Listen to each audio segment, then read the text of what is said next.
Assalamualaikum warahmatullahi wabarakatuh.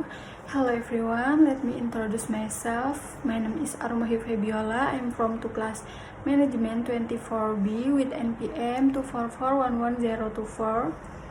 So guys, here I will explain about human resource management. Jadi di sini saya akan menjelaskan manajemen sumber daya manusia dalam sebuah organisasi. Nah, apa sih human resource management ini? Human resource management ini bisa diartikan sebagai upaya organisasi untuk mengelola sumber daya manusia agar karyawan bisa bekerja maksimal, produktif, dan merasa puas dengan pekerjaannya. Misalnya nih, di perusahaan seperti Tokopedia, Human Resource Management bertanggung jawab merekrut karyawan yang sesuai dengan budaya perusahaan dan mengembangkan mereka lewat program pelatihan.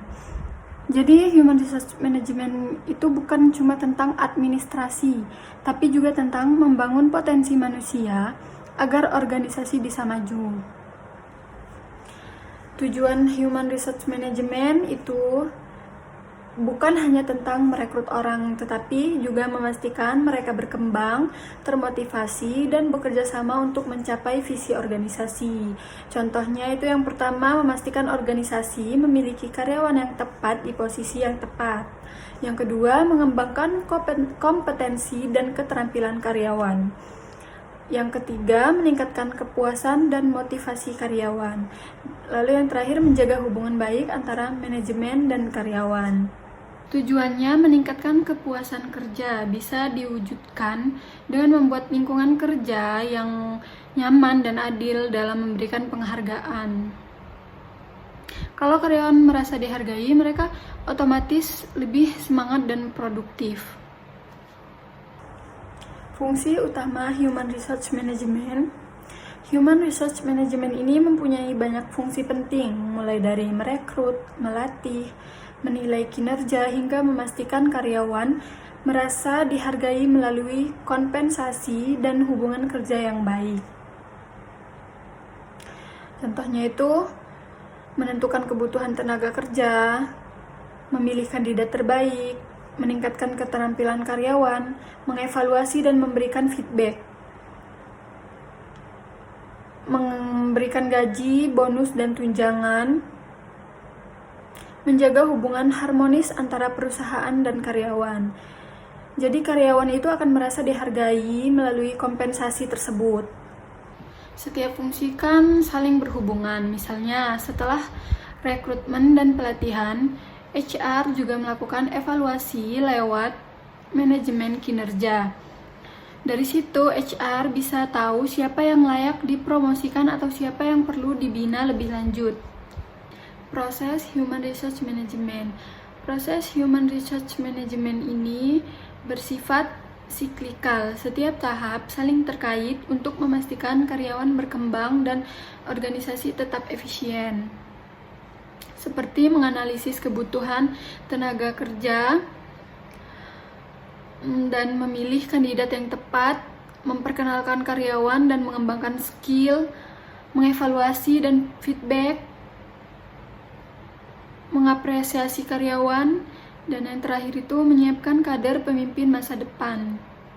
Nah, dalam praktiknya proses Human Resource Management ini, HR harus terus menyesuaikan proses ini dengan kondisi organisasi. Misalnya, perusahaan startup akan lebih sering melakukan rekrutmen cepat dan fleksibel, sementara perusahaan besar lebih fokus ke pengembangan karir. Lalu strategi Human Resource Management. Dengan strategi Human Resource Management ini, perusahaan bisa mengelola karyawan secara proaktif, bukan reaktif. Tujuannya agar HR mendukung strategi bisnis secara menyeluruh. Strategi Human Resource Management juga melibatkan teknologi. Contohnya, banyak perusahaan sekarang menggunakan HR Analytics untuk memantau performa dan kepuasan karyawan secara digital. Contoh strateginya itu seperti menjaga karyawan berbakat, meningkatkan motivasi, dan menyiapkan pemimpin masa depan. Peran Human Resource Management dalam organisasi. Tanpa Human Resource Management, perusahaan akan kesulitan mempertahankan karyawan dan mencapai target bisnis. Karena Human Resource Management ini penghubung antara kebutuhan karyawan dan tujuan organisasi. Human Resource Management juga harus fleksibel menghadapi perubahan cepat, termasuk teknologi baru dan generasi pekerja yang berbeda karakteristik. Di era digital ini, HR juga menghadapi tantangan besar seperti AI menggantikan beberapa peran manusia, dan juga perbedaan karakter antara generasi. HR harus bisa menyesuaikan gaya komunikasi supaya semua karyawan tetap nyaman bekerja. Menurut saya pribadi, Human Resource Management ini menarik banget karena ternyata nggak cuma soal gaji dan rekrutmen, tapi juga bagaimana perusahaan memahami karakter setiap karyawan supaya bisa berkembang bersama. Apalagi di zaman sekarang, HR juga berperan sebagai teman curhat bagi karyawan yang punya masalah kerja, bukan cuma bagian yang ngurus absensi. Contohnya seperti di Indonesia itu perusahaan Gojek juga punya tim HR yang aktif melakukan survei kepuasan karyawan setiap beberapa bulan. Tujuannya supaya bisa cepat tahu kalau ada masalah di lingkungan kerja. Dari pembahasan ini, saya belajar bahwa mengelola manusia itu lebih sulit daripada mengelola mesin atau uang, karena setiap orang punya emosi, tujuan, dan cara berpikir yang berbeda. Itulah kenapa Human Resource Management dibutuhkan, supaya semua perbedaan itu bisa diarahkan menuju satu tujuan, yaitu kemajuan organisasi. Semoga di masa depan kita bisa jadi bagian dari sistem Human Resource Management yang lebih manusiawi dan modern. Human Resource Management bukan hanya soal mengelola orang, tapi juga mengelola potensi manusia untuk mendukung kesuksesan organisasi.